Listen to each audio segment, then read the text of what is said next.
Et nous allons donc écouter immédiatement Manuel Covo, qui est associé professeur à l'Université de Californie à Santa Barbara. C'est un spécialiste de l'impérialisme français tout au long du XVIIIe siècle, qui travaille en particulier sur l'économie politique et les révolutions atlantiques. Sa thèse, qui avait obtenu le prix de la meilleure thèse de l'EHESS et le prix de la meilleure thèse du Comité pour la mémoire et l'histoire de l'esclavage, a été publié en 2022 aux États-Unis sous le titre Entrepôt of Revolutions, Saint-Domingue, Commercial Sovereignty and the French-American Alliance, aux presses universitaires d'Oxford. L'ouvrage a notamment obtenu le prix Gilbert Chinard de la Society for French Historical Studies. Il a également publié de nombreux articles et chapitres d'ouvrages qui ont contribué à faire prendre le tournant impérial à l'historiographie de la Révolution française. Et il va donc nous présenter cette historiographie avec une communication intitulée « La Révolution haïtienne, histoire et historiographie au pluriel ». Bonjour à tous. Donc, avant que mes collègues n'abordent l'indemnité proprement dite, je propose de replacer 1825 dans la trajectoire de la Révolution haïtienne, car on ne peut comprendre pleinement l'indemnité sans revisiter ce que fut la Révolution. Donc, comme Antoine Littil l'a dit en introduction, celle-ci est désormais reconnue comme l'une des grandes révolutions du monde atlantique, dont elle est aussi une critique, aux côtés de la Révolution américaine, de la Révolution française et du cycle des indépendances en Amérique espagnole, Argentine, Colombie, Venezuela, Mexique, etc. Donc, cette reconnaissance semble aujourd'hui aller de soi, elle était pourtant loin d'être acquise il y a seulement 20 ans. Certes, la Révolution haïtienne a toujours occupé une place centrale dans l'histoire nationale haïtienne, et ses implications mondiales avaient déjà été repérées par des historiens au XIXe et au XXe siècle, notamment l'historien de Trinidad C.L.A. James, auteur en 1938 des Jacobins noirs. Mais aujourd'hui, cette prise en compte n'est plus l'affaire d'historiens isolés, son envergure mondiale ne porte plus à controverse. Cela parce que la Révolution touche à des thèmes fondamentaux, l'esclavage et la liberté, l'égalité, la citoyenneté, le capitalisme, la race, l'empire et l'État-nation, l'ordre international, la décolonisation, la post-colonialité et le néocolonialisme. Donc il est difficile d'en surestimer l'importance et pourtant elle a été longtemps, comme il a été dit, marginalisée dans les grands récits historiques. Dans le cas français, ce sujet a mis du temps à émerger dans la conscience collective. On ne disait rien de la Révolution haïtienne lorsque, par exemple, j'étais au lycée, alors que la France était bien évidemment l'un des premiers pays concernés. Mais l'exposition Oser la liberté, organisée l'année dernière au Panthéon, montre que cette révolution finit par entrer dans l'espace public français et aussi dans l'espace politique, comme l'a souligné Antoine Littil en introduction. Donc, ce qui fait la singularité de la Révolution haïtienne, ce sont 4 événements majeurs qui ont déjà été évoqués. La plus grande insurrection d'esclaves de l'histoire, déclenchée en 1791, d'une ampleur inégalée. La première abolition de l'esclavage, immédiate et initialement sans indemnisation des planteurs, proclamée en 1793 à Saint-Domingue, puis entérinée par la Convention nationale en 1794. Troisièmement, la tentative de rétablissement de l'esclavage par Bonaparte en 1812, via une expédition massive marquée par une extrême violence, mais qui échoue face à la résistance des nouveaux libres haïtiens, vainqueurs de Napoléon. Et quatrièmement, l'indépendance d'Haïti en 1804, la seconde des Amériques et la première fondation d'un État gouverné notamment par d'anciens esclaves. Chacun de ces événements est en soi d'une portée fondamentale pour l'histoire globale. Je voudrais insister ici sur 2 points qu'il convient de tenir ensemble, même s'ils peuvent sembler en tension. D'une part, cette révolution peut être définie par ces événements décisifs que j'ai cités, mais d'autre part, elle relève aussi d'une histoire profondément humaine, marquée par la diversité des acteurs et des groupes, la variété des comportements, les peurs, les revirements, les alliances changeantes, et une incertitude constante qui sont le propre d'une révolution. Autrement dit, au moment où la conscience autour de la révolution haïtienne se cristallise, notamment en France, il faut se garder de l'ériger en mythe ou en fable. Comme pour les révolutions américaines, françaises, chinoises, russes, mexicaines et d'autres, la révolution haïtienne fut d'une extrême complexité. En tant qu'objet historique, elle mérite d'être abordée avec nuance, en assumant la non-linéarité de son déroulement, les nombreux retournements de situation et les nombreux débats historiographiques qu'elle continue de susciter. Et même sa chronologie mérite d'être interrogée. Donc la révolution haïtienne commence-t-elle en 1791, avec le déclenchement de l'insurrection générale des esclaves. En 1790, avec la révolte des libres de couleur. En 1789, avec les premières agitations des colons blancs. Ou bien faut-il remonter plus loin encore aux multiples actes de résistance mentionnés par Dominique et aux révoltes menées par les esclaves, bien avant la période révolutionnaire, proprement dite, et même au-delà des mers sur les côtes de l'Afrique de l'Ouest. De la même manière, à quel moment s'achève-t-elle? En 1804, date de la proclamation de l'indépendance, si l'on considère la fondation de l'État-nation comme son aboutissement. Mais les luttes qui ont façonné cette révolution ne s'arrêtent pas là. Les tensions persistantes entre groupes sociaux fortement racialisés, les débats autour de la nature du régime politique, la longue quête de reconnaissance internationale du nouvel État et évidemment la rançon imposée en 1825, tous ces éléments révèlent les prolongements structurels de la Révolution, bien au-delà des dates canoniques. Donc interroger ces bornes chronologiques, c'est refuser de figer la Révolution haïtienne dans un récit téléologique. Mais il faut souligner que l'écriture de ces histoires, au pluriel, demeure un exercice difficile pour de nombreuses raisons. La première est celle de l'accès aux archives, ainsi que la nature même de ces archives. Certes, il existe des sources en Haïti, notamment à la Bibliothèque haïtienne des Pères du Saint-Esprit. Mais une grande partie des documents essentiels à l'étude de la Révolution haïtienne est dispersée à travers le monde atlantique. En France, mais aussi en Grande-Bretagne, en raison de l'occupation temporaire d'une partie de la colonie par les Britanniques pendant la Révolution, et des liens avec la Jamaïque, par exemple. On peut également trouver des archives aux États-Unis et lire les documents apportés par les planteurs fuyant la Révolution ou ceux des négociants, mais des documents qui livrent aussi des informations sur les personnes afrodescendantes qui circulaient également dans ces espaces. L'Espagne détient des fonds précieux, puisque l'île d'Hispaniola était encore, à cette époque, partagée entre Saint-Domingue et la colonie espagnole qui deviendra plus tard la République dominicaine. Cette dispersion géographique est une caractéristique singulière de la Révolution haïtienne. Donc les sources primaires essentielles à son étude sont souvent conservées à des milliers de kilomètres de l'île. Un exemple emblématique en est la découverte en 2010 du document original de la déclaration d'indépendance haïtienne par l'historienne Julia Gaffield aux Archives nationales britanniques. De fait, la recherche sur la Révolution haïtienne implique généralement une approche transnationale. Cela suppose une circulation entre les fonds, les langues, les traditions archivistiques et une capacité à relier les fragments d'un passé diasporique.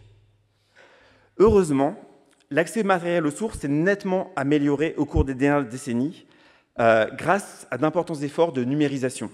Donc, citons par exemple ici Gallica par la Bibliothèque nationale de France, le fonds Haitian Studies à la John Carter Brown Library, ou encore le projet Digital Library of the Caribbean, parmi bien d'autres.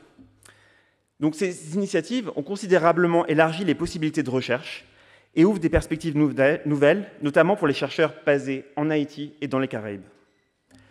Mais le problème ne se limite pas à l'accès aux archives. Il concerne tout autant la nature des sources et la manière de les lire. Une approche critique est en effet indispensable. Une grande partie de la documentation disponible provient des colons blancs, qui ont largement produit des récits, je cite, de leurs infortunes, dénonçant les violences subies lors de la Révolution. Ces textes poursuivaient bien souvent un objectif stratégique, obtenir des secours, faire reconnaître leur statut de réfugiés, ou plus tard, réclamer une indemnisation. Donc leur lecture des événements est donc fortement orientée, imprégnée de préjugés et de stratégies, niant ou invisibilisant la capacité d'action des révolutionnaires de Mingois.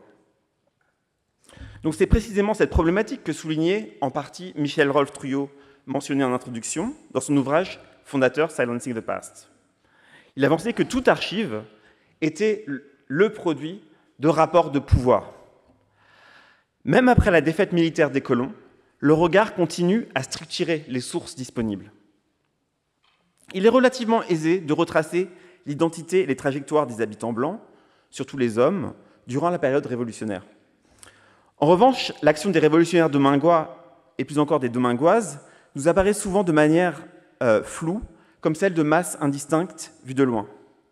Les hiérarchies internes qui préexistaient la Révolution, les dissensions, les conflits de légitimité entre les révolutionnaires eux-mêmes ne sont visibles que par un effort de relecture critique. Cela exige recoupement, attention aux biais, prise en compte des silences et une posture méthodologique rigoureuse, car l'historien ne peut combler ses absences par la seule imagination. L'événement lui-même est d'une complexité remarquable. Et comme l'a dit Dominique, il ne s'agit pas d'un simple face-à-face entre colons et esclaves, ou entre blancs et noirs, ni d'un rapport binaire entre métropole et colonie. Si la question de l'esclavage est évidemment centrale, elle n'épuise pas à elle seule les enjeux de la Révolution. De même, l'indépendance n'en fut ni l'objectif initial, ni une conclusion inéluctable. Donc les débats entre historiens sont nombreux et s'organisent autour de plusieurs lignes de fracture dont je vais parler successivement. Donc les origines, l'abolition, les acteurs et quatrièmement, la dimension globale. Donc d'abord, la question des origines. Pourquoi la Révolution ? Les causes de la Révolution de Saint-Domingue ont fait l'objet de discussions nourries. Certains historiens ont mis en avant une continuité entre les pratiques de résistance antérieures et la Révolution, en s'appuyant notamment sur la figure mythique de Macandal, chef marron, empoisonneur et symbole de lutte, brûlé vif en 1758, qui aurait, selon la légende, échappé à la mort en se transformant en mouche.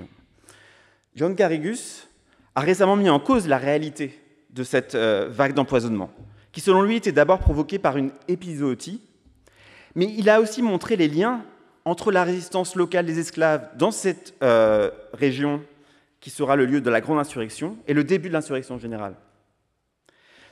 À cette lecture qu'on pourrait qualifier d'interne, ont été opposées des interprétations centrées sur les dynamiques externes. Donc le développement des Lumières à la fin du XVIIIe siècle, donc notamment avec des ouvrages comme le best-seller sur l'histoire des deux Indes, par l'abbé Raynal, mais en fait qui a été écrit par une multiplicité d'auteurs, a été identifié comme un vecteur de transformation des imaginaires politiques. Donc, mais les contradictions de la pensée des Lumières à propos de l'esclavage et de la colonisation, donc soulignées notamment par Antoine Lilti, invitent à une lecture beaucoup plus nuancée. Surtout, les historiens ont montré que les sociétés coloniales n'étaient pas seuls réceptacles d'idées venues d'ailleurs, en particulier d'Europe, mais qu'elles ont contribué à les façonner. Les esclaves les ont interprétées, transformées et intégrées à leurs propres pratiques et conceptions, qui en retour ont été absorbées en Europe, ce que Laurent Dubois a appelé « the enslaved enlightenment ». Aujourd'hui, comme nous le verrons dans le panel suivant, les historiens vont au-delà de ce constat, c'est développer une véritable histoire intellectuelle de la révolution haïtienne. En outre, le rôle des révolutions américaines et surtout françaises apparaît central dans le déclenchement de la révolution. Donc, comme l'a déjà mentionné Dominique, on sait que des libres de couleur participèrent activement à la guerre d'indépendance américaine, notamment lors du siège de Savannah en 1779, ce qui leur conféra une expérience militaire et politique décisive. Ce fut par exemple le cas d'André Rigaud, futur acteur majeur de la Révolution. Quant à la Révolution française concomitante, son influence fut double. D'une part, l'aspect le mieux connu, elle introduisit des idées politiques et institutionnelles qui pouvaient être mobilisées par les acteurs locaux, égalité, souveraineté populaire, et qui étaient relayées dans la colonie. Mais d'autre part, et c'est un point aussi important à souligner, elle provoqua un effondrement du pouvoir colonial et une instabilité dont les différents groupes sociaux cherchèrent à tirer parti. Les sociétés abolitionnistes métropolitaines, donc les Amis des Noirs, jouaient un rôle ambivalent, plaidant pour une abolition progressive, mais restant attachés à une vision coloniale qu'ils souhaitaient renouveler. Mais il faut aussi souligner l'importance des origines africaines de la Révolution, visibles dans les pratiques militaires, les modes d'organisation communautaire et les expressions religieuses créolisées qui ont déjà été abordées par Dominique, entre christianisme, islam et vaudou, dont la cérémonie donc le plus célèbre, la cérémonie du bois caïman, qui précède l'insurrection des esclaves, est l'exemple le plus frappant. Ces éléments ont contribué à forger des formes de résistance et de cohésion dans le contexte de la Révolution. D'autres historiens, tels David Guégus, enfin, déjà mentionné, ont insisté sur le facteur démographique dans l'origine du soulèvement. L'année 1790, comme l'a dit Dominique, constitue le pic de la traite des esclaves à Saint-Domingue. Cet afflux massif, à la veille de la Révolution, créa un déséquilibre structurel profond.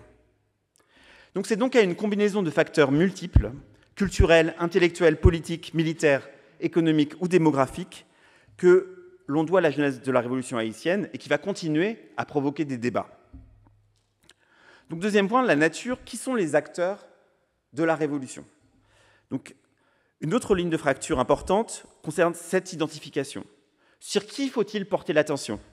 Sur les grandes figures individuelles, donc à commencer par Toussaint Louverture ou Jean-Jacques Dessalines, ou sur les dynamiques collectives, donc la thèse de Caroline Fick, par exemple, sur les esclaves insurgés, sur les libres de couleur, voire les colons blancs. Donc la société de 1789 était d'une extrême complexité sociale, politique, économique et raciale, comme l'a présenté Dominique. Donc je passe plus vite sur ce thème. La diversité des groupes en présente, leurs intérêts divergents et leurs alliances instables contribuent à la difficulté de l'interprétation.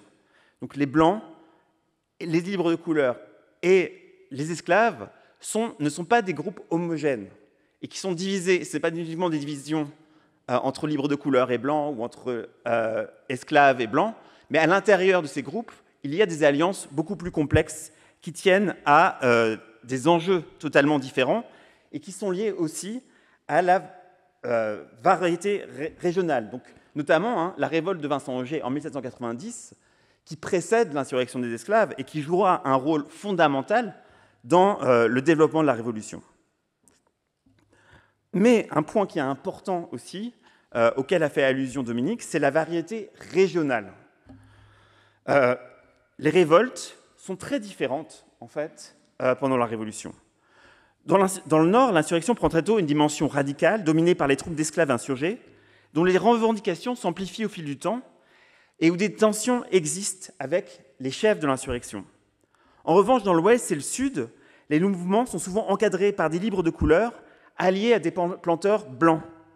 Ces zones voient apparaître des formes de pouvoir locales, dans certains cas des petites républiques, des petits royaumes ou des fiefs, où se reconfigurent les hiérarchies sociales et militaires.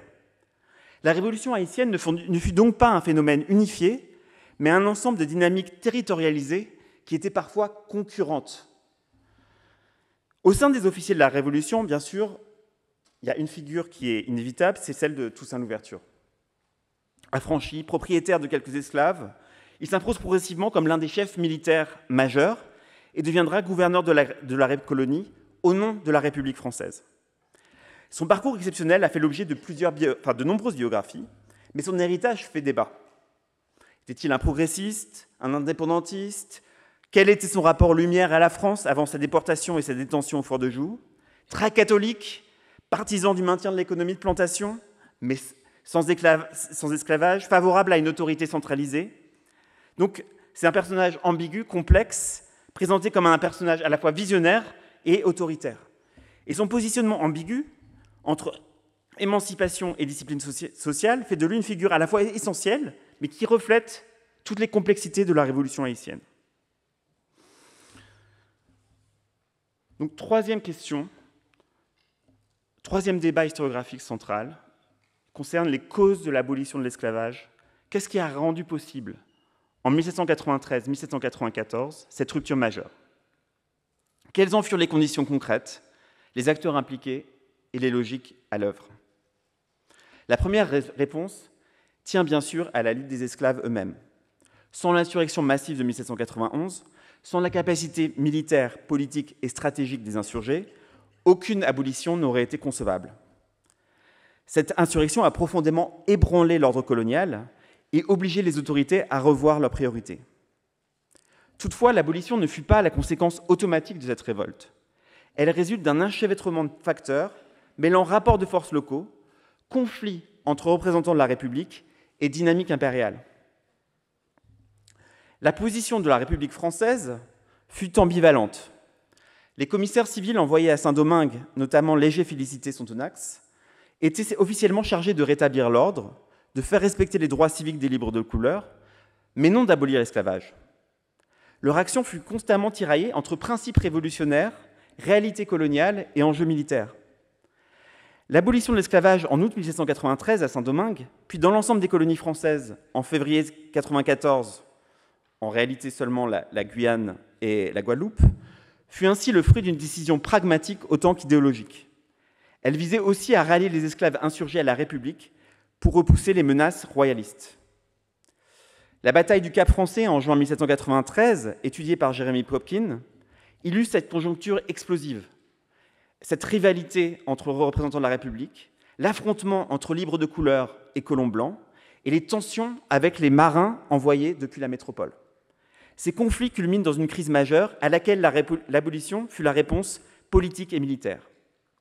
Mais cette abolition fut également conditionnée par un contexte de guerre impériale mondiale entre la France et la Grande-Bretagne, qui était aussi la conséquence d'affrontements intérieurs, la guerre de 7 ans, la guerre de l'indépendance américaine.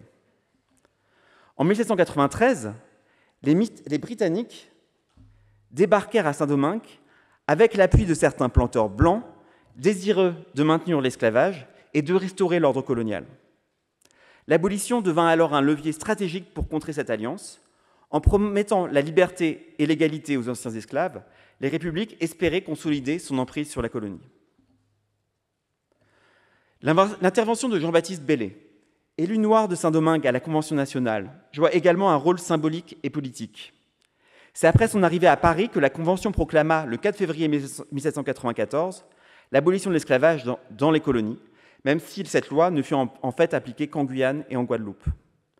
Ce moment fut à la fois le produit d'une dynamique propre à Paris et d'une pression venue des événements sur le terrain à Saint-Domingue. C'est une sorte de dialogue. Donc un débat historiographique persistant oppose les partisans d'une lecture idéologique, soulignant le poids des principes universalistes et de la pensée abolitionniste, à ceux qui privilégient une lecture pragmatique, incitant sur les logiques de guerre, d'urgence et de survie politique. Mais je pense que la réalité historique invite à dépasser cette dichotomie. L'abolition fut à la fois une décision de circonstance et un geste de rupture dont les effets dépassèrent les intentions immédiates des acteurs. Reste à s'interroger sur la nature même de cette abolition. Si elle mit fin juridiquement à l'esclavage, elle ne déboucha pas sur une liberté pleine et entière. Une nouvelle élite émergea, composée de généraux issus de la Révolution, dont certains étaient devenus de grands propriétaires terriens. Sous leur autorité, des règlements de culture furent instaurés.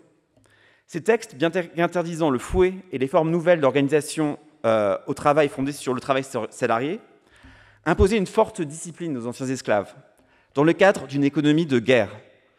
La production agricole restait vitale, non seulement pour l'exportation, mais aussi pour assurer l'approvisionnement en vivres et en armes.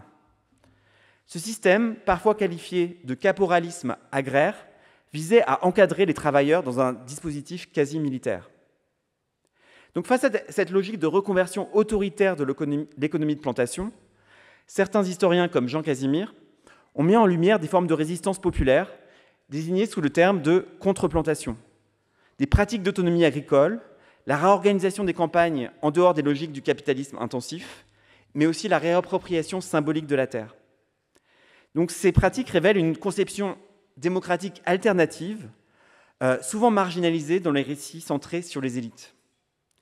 Et donc, ces tensions entre liberté proclamée et liberté vécue ne s'arrêtent pas en 1794, ni même en 1804.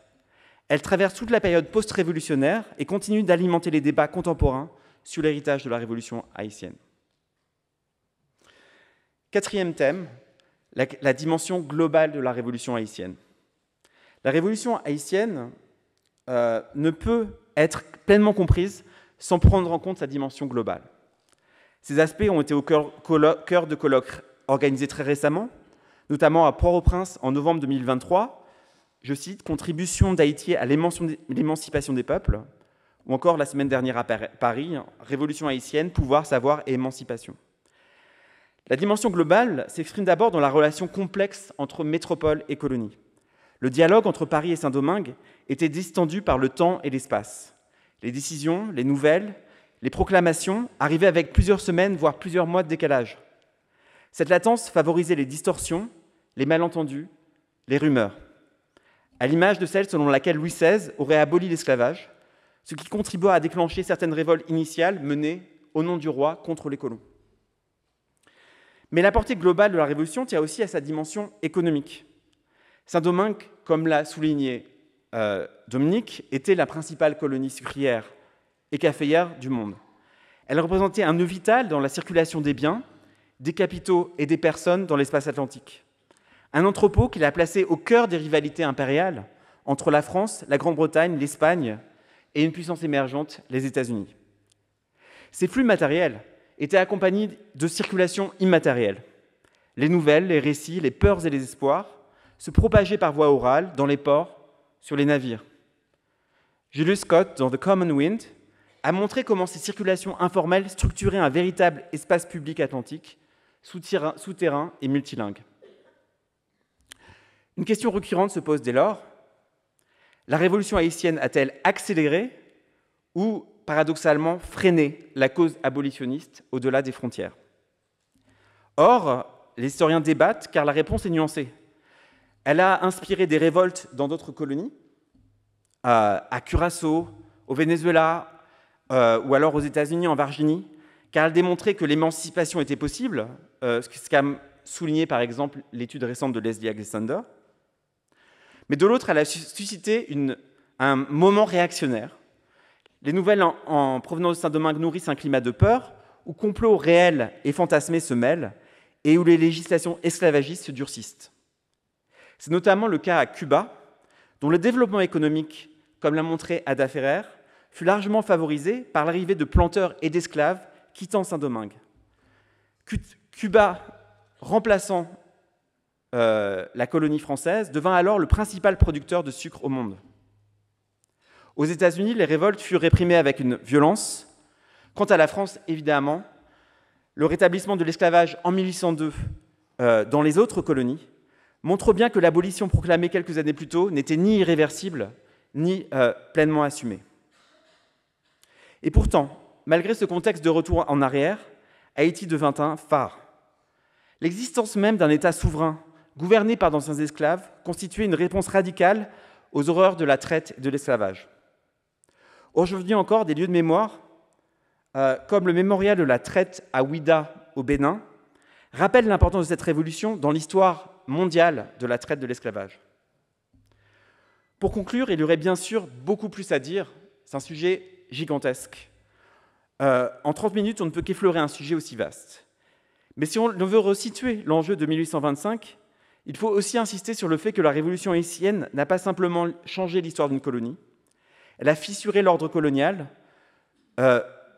modifié profondément l'économie atlantique et posé les bases d'un nouveau type d'État, un État né d'une insurrection contre l'esclavage.